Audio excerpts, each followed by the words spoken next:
Invitado es el señor Kurt Burneo, exministro de la Producción y profesor investigador de Centrum Católica. En estos 100 días de emergencia, nunca tan oportuna su presencia. Señor Burneo, muy buenas noches. Buenas noches, Jaime, gracias por la invitación.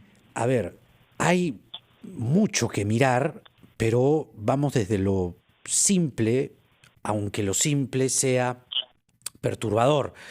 Entendiendo lo perturbador como las cifras que han arrojado tanto abril, las que se estiman para mayo, las cifras que se estiman de quiebras de empresas, las cifras que estima el Banco Mundial, los 12 puntos menos en el PBI. ¿Qué se ha hecho mal? ¿Qué se ha hecho bien? O en todo caso, ¿qué se quiso hacer bien y no se pudo? Yo creo que para fines, digamos, de plantear esto en términos sencillos, la intervención del gobierno yo la dividí en dos aspectos, dos partes claves. La primera que tiene que ver, digamos, con la contención, es decir, cómo enfrentar desde un primer momento, digamos, de la pandemia, y en ese orden de ideas se desarrollaron una serie de iniciativas, desde la entrega de los bonos de distinto tipo, lo que es subsidio a los empleadores por el lado de las planillas que tengan cada 1.500 soles, trabajadores con sueldo y salario de 1.500 soles o menos, el tema de Reactiva Perú, por ejemplo, el programa de garantías crediticias del gobierno. Yo diría ese es un primer gran bloque, vamos a decirlo así, de intervención pública, digamos, para fines de lo que es la contención. Ahora, el otro aspecto importante, el otro gran paquete, por decirlo de alguna manera, se refiere al plan de reactivación. Y esos son los dos grandes, vamos a decir, áreas en las cuales se ha desarrollado el gobierno, tanto para lo que es la contención como también para lo que es una propuesta de reactivación económica. Si hablamos en términos un poquito más descriptivos, la primera parte, por ejemplo, hay situaciones que son curiosas o por lo menos son paradojas, pero un tanto en el sentido negativo, ¿no? Por ejemplo, el tema de entrega de bonos sin que la gente tuviera cuentas en el banco. O sea, más de 1 millón de familias todavía que no han recibido el bono, sencillamente pues no tenían cuentas en el banco y tenían que desplazarse hacia los sitios donde se distribuye el bono. Si vemos las estadísticas un poco, solo el 41% de los adultos en este país tienen una cuenta bancaria. Entonces, evidentemente, digamos, hay esa desconexión entre la entrega del bono y las posibilidades efectivas de acceder a él. Solamente lo pongo como referente. Ahora, dentro de los otros aspectos relacionados a la reactivación, son 4 fases, se han lanzado 2. Para mi gusto, hubiera sido ideal, por ejemplo, que en la primera fase hubiera habido claramente un punto de referencia o de inicio y metas, porque es la única manera de cómo con números poder evaluar qué tan efectiva fue la primera fase de la reactivación económica para comenzar la segunda fase. Sobre eso no hay ideas muy claras, por ejemplo. Yo diría esos son 2 aspectos principales para ver un poco las intervenciones del gobierno hasta ahora. Quizás una carencia fundamental, y eso sí creo que por el lado del presidente de la República y la ministra de Economía debería haber una intervención más clara, es sobre qué se espera en el mediano plazo. Cómo los empresarios pueden ver la luz al final del túnel si no hay un programa de mediano plazo implementado por el gobierno. Todo hay especulaciones, un poco de rumores, pero es necesario ordenar las expectativas en sentido favorable para que los empresarios, utilizando el capital de trabajo obtenido en Reactiva Perú, tengan la posibilidad, por ejemplo, efectivamente de invertir en la empresa y sacar adelante a la empresa y a los trabajadores de paso, defendiendo el empleo. Que claro, esa era pues la idea, el espíritu del programa Reactiva. Permítanos ir a una brevísima pausa, señor Burneo. Tenemos mucho más tiempo para seguir analizando estos 100 días desde el punto de vista económico, desde el punto de vista del aparato productivo, qué nos depara la era post-COVID, si es que ya podemos comenzar a mirar ello, o por lo menos post-cuarentena. Vamos a esta pausa y regresamos aquí en RPP, La Voz del Perú.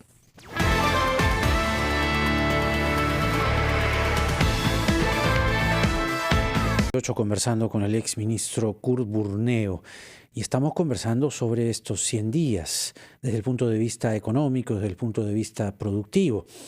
Y bajo esos 2 ángulos, señor Burneo, las palabras que más suenan en esta temporada son quiebras, proyecciones desalentadoras, desempleo, pobreza, informalidad, actividades productivas aún paralizadas frente al reinicio, ciertamente, de otras cuya dinámica estará siempre supeditada a un probable, esto es, digamos, mera especulación o mera proyección, mera hipótesis sanitaria, estarán supeditadas, digo, a una eventual segunda ola.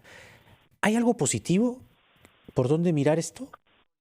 Yo creo que sí. El hecho mismo de haber tomado ser uno de los primeros países en Latinoamérica de haber adoptado el aislamiento social, por supuesto que ha reducido la tasa de contagios y evidentemente ha reducido la cantidad de personas fallecidas en nuestro país.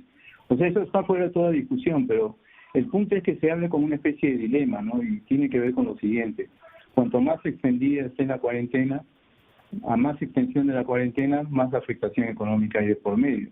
Y tampoco, yo diría, no es como para alarmarse tanto, digamos, los números que han salido en términos de variación del PBI para los meses de marzo y abril, y sin duda que también será de 2 dígitos en el mes de mayo y probablemente también junio, porque no es pues no es todos los días ni es absolutamente típico el que se pague la economía casi las empresas en un equivalente al 70% del PIB. Claro. Obviamente, digamos, las cifras van a ser las que se muestran, pero con seguridad también el próximo año, cuando se mide el PBI de marzo, abril, mayo y junio, se van a ver saltos importantes, ¿no? Sencillamente porque la base de cálculo es bastante pequeña. Ahora, vayamos a la experiencia del bono, que es sumamente ejemplificadora, te revela muchas cosas, muchas ausencias, muchas distancias, mucha invisibilidad de mucho peruano, ¿no? Hacía bien usted en recordarnos la cifra de 41% nada más de peruanos con cuenta bancaria. De ahí ya a lanzarse con el bono a esa cantidad de personas ciertamente fue una osadía, ¿no? Pero había que ser osado. Pero con la experiencia del bono y el acceso a la salud, que es otro gran tema, ¿podrá este Estado peruano post-COVID ser capaz de tener en el sistema, si no a todos, a la gran mayoría de peruanos identificados para que ello pueda servir de un primer salto a una formalización de la gente, sin que la formalización sea un cuco? Bueno, ellos, como hay un dicho muy conocido, toda crisis ofrece una oportunidad. En este caso, por ejemplo, evidentemente se ha desnudado las limitaciones que tiene el Estado peruano por siquiera para identificarlos a todos nosotros, por un lado, las limitaciones que tiene en términos de oferta de salubridad también, ese es un segundo aspecto importante. Pero el tercer aspecto importante, digamos, a señalar es que la economía nuestra ya venía desacelerada desde principios de año. Y la otra cosa que yo en la que insistiré siempre es que si uno quiere, por ejemplo, que la gente, o en todo caso los empresarios, desarrollen su actividad, lo que ha hecho el gobierno es básicamente preparar el lado de la oferta, es decir, la capacidad de las empresas para que puedan comenzar a producir. Nos falta el otro lado de la ecuación. ¿Quiénes son los que van a comprar los productos resultantes de la reactivación económica? Porque obviamente, digamos, tiene que haber demanda para que la oferta sea efectiva. De no serse así, yo diría que, digamos, que van a haber una suerte de caída, está viendo una suerte de economía de la caída en L, pero con una base bastante larga, y la base bastante larga es porque no hay la suficiente demanda para poder adquirir los productos generados, bienes y servicios generados por las empresas a través de programas de ayuda, como Recupera Perú, por ejemplo. Claro. Se le da capital de trabajo, ya perfecto. Se supone que están en capacidad de producir, sí, pero ¿quiénes van a comprar los bienes y servicios generados? Claro. Yendo a noticias alentadoras, porque esta sin duda lo es, y usted además ha sido ministro de la producción, la BBC nos trae buenas noticias. Nos habla del repentino boom del negocio de, ellos lo ponen en el titular, jengibre peruano, pero acá se le conoce como el kion. Y resulta que el kion en esta pandemia ha tenido las ventas al extranjero, porque el kion, hay que decirlo, es un tubérculo, y además el de aquí es nuestro propio. Las ventas al extranjero han aumentado 168% en los primeros 4 meses de este año. A partir de esta experiencia singular, pero que no hay que dejar de mirar ciertamente, ¿qué otros productos pueden proyectarse para tener este protagonismo en su exportación? Pero veamos con calma las cosas, Jaime, porque no vaya a ser que suceda lo que pasó, digamos, con la quinoa. Cuando se comenzó a exportar la quinoa, digamos, ¿no es cierto? Ya. El precio interno de la quinoa comenzó a elevarse y eso no les ha hecho ninguna gracia a las amas de casa. O, por ejemplo, el caso de la uña de gato, para mencionar otro ejemplo. Cuando empieza a haber investigación científica para determinar cuáles son las reales propiedades de esa corteza de la uña de gato, se descubre que no eran necesariamente las que estaban anunciadas. En ambos casos se generó, digamos, una afectación a la economía interna. En el caso de la quinoa, elevación de los precios para la comercialización interna. En el caso de la uña de gato, la desaparición de varias empresas que se habían dedicado exclusivamente a la explotación comercial de esta corteza. Yo diría que hay que ver con cuidado este tema de las relaciones con el exterior en la parte comercial, porque no vaya a ser, digamos, que como dice el dicho antiguo también, la lavada sea más cara que la camisa, ¿no? Pero igual es un dato que no debemos descuidar, ¿no? Sobre todo que parece pues ofrecer uno de nuestros tubérculos como muy cotizado en el extranjero, pero sí, el recuerdo de la quinoa, usted me lo acaba de hacer recordar muy bien, es de ingrata recordación. ¿Cuáles son los retos del gobierno en este momento crucial? ¿O qué espera usted, siguiendo la línea de los retos, que diga mañana el presidente Vizcarra? Bueno, lo primero, digamos, es que se tenga una evaluación de cómo le fue a la etapa 1, de la fase 1 del programa de reactivación, cosa que no se conoce mucho, por ejemplo. O sea, ¿cómo les fue a las 27 actividades que entraron en operaciones en la primera fase del plan de reactivación? ¿Cuáles fueron los elementos de inicio, o sea, el benchmark, el referente inicial, la línea de base, y qué metas se lograron?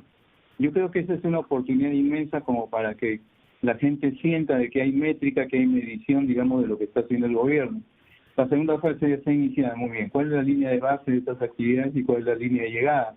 Y así sucesivamente, pero tanto más importante que el plan de corto plazo está y la gente se pregunta, después de la cuarentena o después de pasar los números malos de abril, mayo, junio, la pregunta es, ¿qué viene a continuación? ¿Cuál es la intervención pública del Estado para poder garantizar, por ejemplo, crecimiento de mercados? Insisto, el tema de la demanda como que anda muy rezagado en términos de la oferta. El hecho de que se diga, por ejemplo, el 84% de las empresas en el Perú ya han comenzado, digamos, a reactivar. La pregunta es, ahí estamos viendo solamente condiciones de la oferta, es decir, la capacidad de producir se está restituyendo. Pero ¿quiénes van a comprar esos productos, esos bienes y servicios generados por estas empresas, digamos, que ya están en capacidad de producir? ¿Y qué sugeriría usted?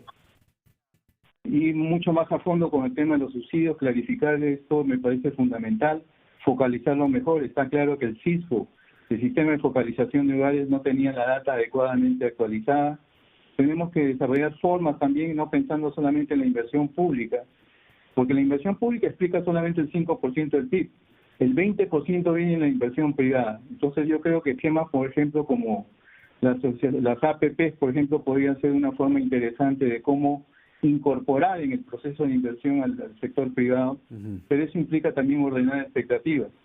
Nadie invierte, digamos, en un país donde no se tiene claro cuál es el desenlace, cuál es el desarrollo de los hechos económicos a partir de las intervenciones públicas, por lo menos hasta fines de año, porque lo que yo sí tengo claro es que la verdadera reactivación va a ser prácticamente una responsabilidad del siguiente gobierno, el paso en que estamos andando, ¿no? Y creo que hay varias cosas que se podrían mejorar también. Y a este paso que vamos andando, ¿usted comparte las proyecciones del Banco Mundial? Es decir, que este año el PBI va a caer en 12 puntos. Si no se hacen cambios sustantivos, por ejemplo, el tema de la reconstrucción del norte.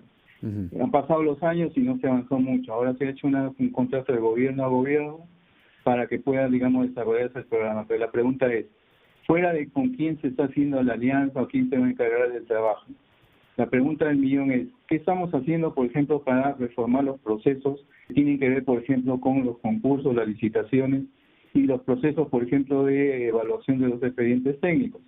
Si dejamos intactos los procesos que existen ahora, pues no tengo mucha base para poder decir que las cosas van a cambiar, sencillamente porque así lo haga quien fuese, los procesos si se mantienen inmutables, que hacen pérdida de tiempo. No estoy diciendo que la Contraloría de la Acción de Control se suspenda. Lo único que estoy diciendo es que seguramente en la parte, por ejemplo, de selección de un postor o de evaluación de expedientes técnicos, hay todavía procesos traslapados que se pueden acortar, porque definitivamente la urgencia es reactivar, y en la medida que reactivemos se genera demanda de empleo. Esa demanda de empleo que es fundamental para hablar de los compradores o consumidores de los productos generados por las empresas que han mejorado su condición de reactivación, por ejemplo, a través del capital de trabajo obtenido por Reactiva Perú, ¿no? Claro, claro. Señor Burneo, muchas gracias por esta entrevista. Creo que ha sido muy importante poder escucharlo en las horas previas a lo que pueda decir el presidente Vizcarra. Ha dejado mucha expectativa y esperemos, sí, ciertamente que la estrategia se revitalice, ¿no? Y que se tomen decisiones oportunas, sobre todo de cara al segundo semestre de este año y que la cosa pueda emparejarse después de un primer semestre. Las expectativas dependen mucho de lo que sea. Así es, y de la decisión y la firmeza con la que se tomen. Muchas gracias por esta entrevista, ¿eh? Hasta una próxima oportunidad. Kurt Burneo, docente investigador del Centrum Católica, exministro de la Producción con nosotros. Vamos rápidamente a la pausa y